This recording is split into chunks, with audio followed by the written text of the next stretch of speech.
হযরত খাদিজা রাদিয়াল্লাহু তাআলা এমন জোরে কান্না শুরু করে দিলেন। আল্লাহর নবী ডাক দিয়ে বলেন, খাদিজা গো, তুমি কেন কান্দো? তোমার কি হয়েছে? তুমি কেন কান্দো? হযরত খাদিজা ডাক দিয়ে কয়, ওগো নবীজি, আমি দুইটা কারণে কান্দি। একটা কারণ হলো আমি যে কোনো আমল করতে পারি নাই, কবরে কি জবাব দিব, আমার ভয় লাগে। আর একটা কারণ হলো আমি মৃত্যুবরণ করলে আপনার পাশে কে দাঁড়াবে, এই জন্য আমি খাদিজা কান্দি। এই জন্য আল্লাহর নবী যখন কালেমার দাওয়াত দিতেন, নবীজির কলিজার টুকরা হযরত ফাতেমা রাদিয়াল্লাহু তাআলা রাসূলের মাজার ধরে রাখতেন, হাত ধরে রাখতেন। খাদিজা কান্দে, যে লোকটা ইসলামের জন্য সমস্ত সম্পদগুলা বিলায় দেয়। শুধু তাই নয়, নবীরে কি পরিমাণ মহাব্বত করতেন। আল্লাহ নবী যখন সারাদিন দিনের দাওয়াত দিতেন, রাত্রিবেলায় যখন বাড়িতে যাইতেন, যাওয়ার পরে খাদিজা বলে ডাক দিলে সঙ্গে সঙ্গে জবাব দিয়ে দিতেন। আল্লাহ নবী ডাক দিয়ে কয়, খাদিজা, এ খাদিজা, তুমি কি ঘুমাও নাই? খাদিজা রাদিয়াল্লাহু তাআলা ডাক দিয়ে কয়, ওগো নবীজি, আমি এই জন্য ঘুমাই না, কারণ আপনি সারাদিন আপনি ইসলামের দাওয়াত দেন, রাত্রিবেলায় দাওয়াত দেন, কাফেরগুলি আপনাকে নির্যাতন করে, কত নির্যাতন করে। আপনি যদি বারবার আমাকে ডাক দেন, আপনার কষ্ট হবে। এই জন্য আমি খাদিজা আল্লাহর সামনে কি বলে জবাব দিব? আল্লাহ যদি বলে, খাদিজা রে, আমার নবী তোমাকে বারবার ডাকছে, কষ্ট হয়েছে, আমি এই কথা কেমনে জবাব দেব? রাসূল কষ্ট পাবে। এই জন্য খাদিজা বলেন, ওগো নবীজি, আপনি যতক্ষণ পর্যন্ত বাড়িতে না আসে, আমি খাদিজা বিছানার মধ্যে পিঠ লাগাই না। যেই মহিলাটা কত কষ্ট করেছেন, সেই পাহাড় বায়া বায়া রাসূলের কাছে যাইতেন, কোরআন নাজিল হইতো গারে হেরার মধ্যে। এত কষ্ট করার পরেও খাদিজা কান্দের, কয়, গো নবীজি, আমার ভয় লাগে, কবরের ভয় লাগে, আমি কি জবাব দিব? অন্ধকার কবরে কি জবাব দিব? ওই কবরের ভয়ে হযরত খাদিজা রাদিয়াল্লাহু তাআলা কান্না করেছেন। হযরত খাদিজা ডাক দিয়ে কয়, ওগো নবীজি, আমি যদি মারা যাই, আপনার গায়ের কাপড়টা দিয়ে আমার জানাজার নামাজ পড়ায় দিবেন। কারণ হলো, যদি কোনো আযাবের ফেরেশতা আমাকে কষ্ট দেওয়ার জন্য আসে, আপনার গায়ের জামা যদি কাপড়ের কাপড় দিয়ে পরায় দেন, আপনার জামার ওসিলা করে হয়তো আমারে কষ্ট দিবে না। হযরত খাদিজা কান্দে, সাহাবায়ে কেরাম কান্দে, হযরত ওমর রাদিয়াল্লাহু তাআলা কোমরে বয়ে পরিমাণ কান্না করত। কাঁদতে কাঁদতে দুইটা চোখ দিয়া জন্ম সৃষ্টি হয়ে গেছে। সাহাবায়ে কেরাম ডাক দেখো, ও খলিফাতুল মুসলিমিন, আপনি যেভাবে কান্না করেন আপনার দুইটা চোখ নষ্ট হয়ে যাবে। হযরত ওমর ডাক দেখেন, আমি এই জন্য কান্দি, আমি তো কোনো আমল করতে পারি নাই।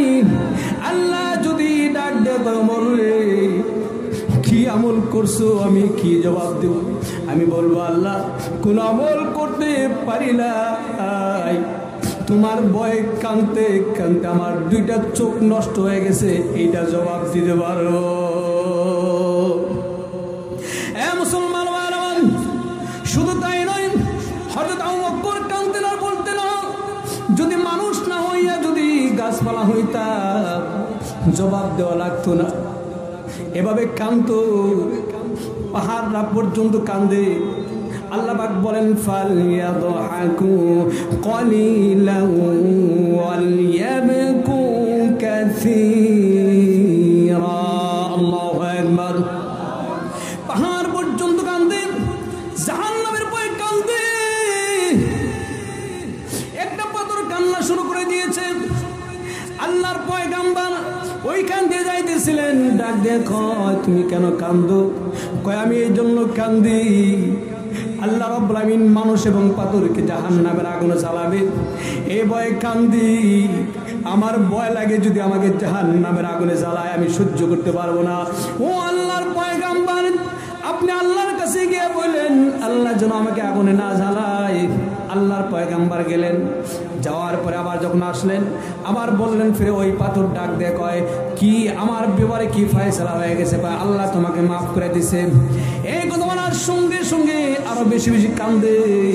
কয় এখন কান্না বন্ধ করো না কেন? কয় এই জন্য বন্ধ করি না, কারণ গো যে কান্নার কারণে আল্লাহ রাব্বুল আমিন আমাকে মাফ করে দিয়েছেন, সেই কান্না আমি কোনোদিন বন্ধ করতে পারি না।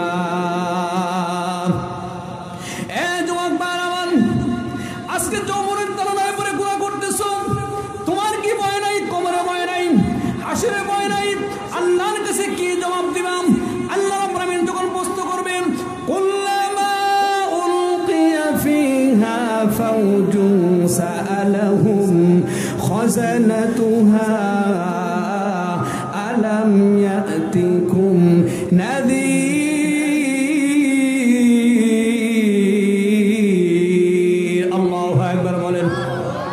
যখন জাহান্নামীদেরকে জাহান্নামের মধ্যে নিক্ষেপ করা হবে, তখন তাদেরকে বস্তু করা হবে, তোমাদের কাছে ভয় প্রদর্শনকারী আসে নাই, জাহান্নাম সম্পর্কে বলে নাই।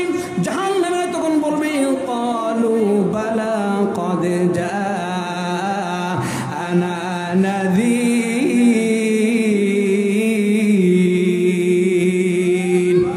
আমাদের কাছে ভয় প্রদর্শনকারী আসছিল। ওলামায়ে কেরাম বলেছেন, সতর্ক করেছেন, আমরা মিথ্যা প্রতিপন্ন করেছিলাম, মিথ্যা সাব্যস্ত করেছিলাম, আমরা বলেছিলাম ফাকাযযাবনা ওয়া কুলনা মা নাযালাল্লাহু মিন শাইইন আনতুম ইল্লা ফি দালালিন কাবীর।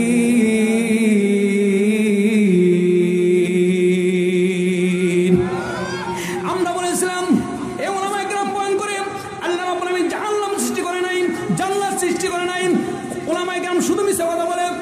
তখন তারা স্বীকার করবে, তারা বলবে ওয়াকালু, তারা বলবে লাউ কুন্না নাসমাউ, যদি শুনতাম, আও নাকিলু, অনুধাবন করতাম, মা কুন্না ফি আসহাবিস সাঈদ,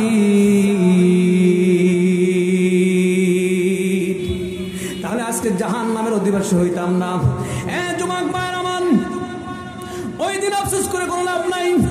অনেক যুবক মানুষ বলে, হুজুর নামাজের কথা বললে বলে, হুজুর সময় আছে, চুল পাকবে, দাড়ি পাকবে, তখন নামাজ পড়বো। ও ভাই, তুমি কি জানো নি তোমার কখন মালাকুল মউত চলে আসবে? কেউ জানে না। কেউ জানে কিনা বলেন? ওই দিন আমি 1 বছর আগে ময়মনসিংহ মাহফিল করতে গিয়েছিলাম।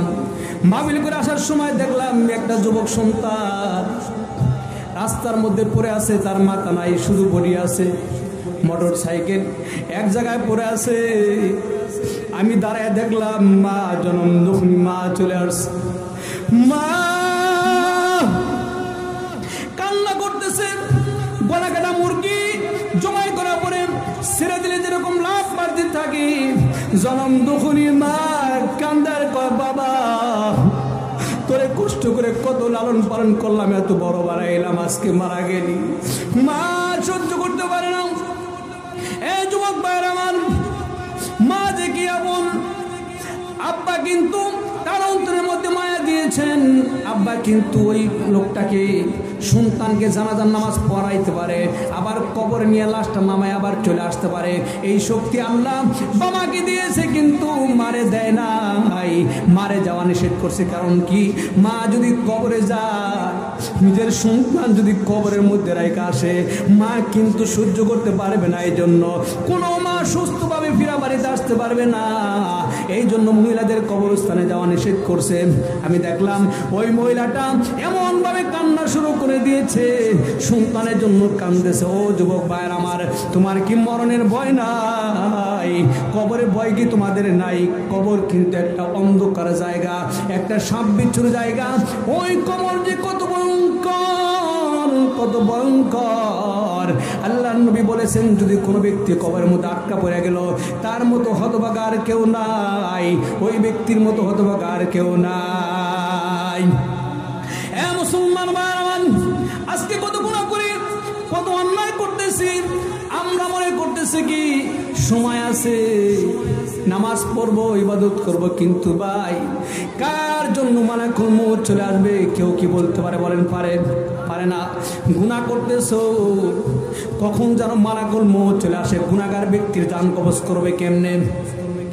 এমন ভাবে রোদ্রে টান মারবে, ওয়ান্নাজিআতি গারকান ওয়ান্নাশিতাতি নাশতা والسابحات سبحا فالسابقات سبقا। সজোরে টান নেওয়ালা ফেরেশতা যখন টান মারবেন, আপনারা শালক দেখেন নাই, ওই শালকগুলো যখন টান মারে নিচের সমস্ত এরকম ভাবে শেকড় সিরা দলা মোচড় হয়ে আসে। ঠিক গুনাহগার ব্যক্তির যখন টান কবজ করবে, রূহ ধরে যখন টান মারবে, ওই ব্যক্তি আর সহ্য করতে পারবে না। একটা গুনাহগার ব্যক্তি যখন টান কবজ করবে, একটা লোককে 300 ছুরি দিয়ে কলিজার মধ্যে আঘাত করলে যে কষ্ট পাবে, এর চাইতে বেশি কষ্ট হবে একটা গুনাহগার ব্যক্তির জান কবজ করার সময়, এর চাইতে বেশি কষ্ট হবে। শুধু তাই নয়, একটা মানুষকে জমায় না করে উল্টা দিক থেকে যদি চামড়াগুলা ছিঁড়ে যেই কষ্ট পাবে, এর চাইতে বেশি কষ্ট পাবে একটা গুনাহগার ব্যক্তির জান কবজ করার সময়। ও আল্লাহর বান্দারা, দেখেন একটু ভালো করে শুনেন। আল্লাহর নবী যখন দুনিয়া থেকে বিদায় হয়ে যাবে, আল্লাহর নবী অসুস্থ, পাশে একটা পাতিল আছে, একবার পাতিলের মধ্যে পানির মধ্যে হাত দেয়, আবার বুকের মধ্যে হাত দেয়। এমন অবস্থায় আল্লাহ নবী অসুস্থ, গনের দরজার মধ্যে কে যেন আঘাত করে। আল্লাহ নবী ডাক দেয়, মাগো ও মা ফাতেমা, কে যেন দরজার মধ্যে আঘাত করে, একটু দরজাটা খুলে দাও। ফাতেমা রাদিয়াল্লাহু তাআলা যখন দরজা খুললেন, খোলার পরে তাকায় দেখে এমন একজন মানুষ, মাথা আসমানে, পা দুটো জমিনে, এমন ভয়ঙ্কর চেহারা দেখা যায়। চিৎকার দিয়ে জমিনের মধ্যে পড়ে গেলেন। আল্লাহ নবী ডাক দেয়, মাগো তোমার এই অবস্থা কেন হয়েছে, কেন কান্না করতেছো, কি হয়েছে বলো? হযরত ফাতেমা ডাক দেয়, ও আব্বা, এমন একজন মানুষ আমি কোনোদিন মদিনাতে দেখি নাই, এমন একজন মানুষ কোনোদিন মক্কাতে দেখি নাই। মাতাউল আসমানে, পা দুটো জমিনে, এমন ভয়ঙ্কর চেহারা কোনোদিন দেখি নাই। আল্লাহ নবী ডাক দেয়, মা ওইটা কোনো মানুষ নয় গো মা, ওইটা মালাকুল মউত আজরাইল নিজের সন্তানকে নিয়ে পিতার এতিম বানায়া যায়, পিতারে নিয়ে সন্তানকে এতিম বানায়া যায়। ও মা, ওইটা মালাকুল মউত আজরাইল কিছুক্ষণের মধ্যে তোমার আব্বারে নিয়ে তোমার এতিম বানায়া যাবে। হযরত ফাতেমা ডাক দেয়, আব্বা আপনি দুনিয়ার দিকে চলে গেলে আমি ফাতেমা কেমনে সহ্য করব? না, অনুমতি দেওয়া হবে না, আপনাকে মৃত্যুবরণ করতে দেওয়া হবে না। আল্লাহ নবী ডাক দেয়, ফাতেমা শোনো, তুমি যতই বলো না কেন, মালাকুল মউত আজরাইল কারো কথা শুনবে না, ওটা কারো কথা শুনবে না। কিছুক্ষণের মধ্যে তোমার আব্বারে নিয়ে তোমার ইতিম বানায়া চলে যাবে। ও মুসলমান ভাইয়ের আমার, এমন অবস্থায় সাহাবায়ে কেরাম কান্না শুরু করে দিয়েছেন। সব সাহাবীরা আসতেছে, কিন্তু একটা সাহাবী আসে না, হযরত বেলাল আসে না। আল্লাহ নবী ডাক দেয়, বেলাল রে, আমার সামনে কেন আসো না? সবাই আমার কাছে আসে, তুমি কেন আমার কাছে আসো না? তোমার কি হয়েছে বলো? হযরত বেলাল কয়, নবীজি আমি এই জন্য আসি না, সবাই বিদায় দিতে পারে, আমি বিলাল আপনাকে বিদায় দিতে পারি না। আপনি দুনিয়া থেকে চলে যাবেন, আমি বিলাল সহ্য করতে পারি না, এই জন্য আমি আপনার কাছে থাকি না, দূরে থাকি।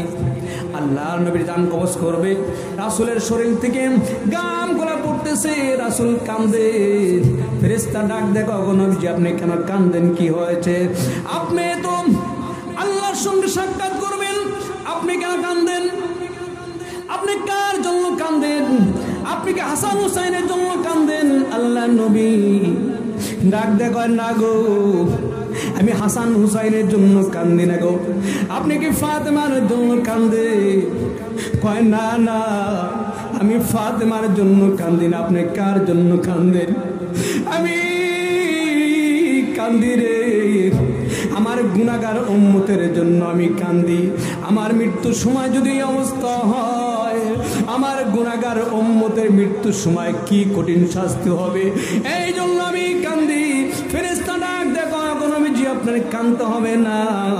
সেই সমস্ত উম্মতগুলি আপনার সুন্নত পালন করবে, আপনি যেভাবে চলতে বলেছেন সেভাবে চলবে, তাদের মৃত্যুর সময় কোনো ভয় নাই, কবরে কোনো ভয় নাই। লা খাউফুন আলাইহিম ওয়ালা হুম ইয়াহজানুন।